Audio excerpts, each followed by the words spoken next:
is Delana from the sanding department.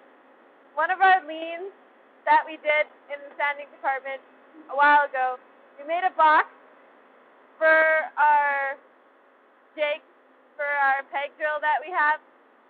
But we made the box, but now they're all messy and unorganized, and it's hard to find which one you want, which one you need. So to fix that problem, we made a holder to put them into.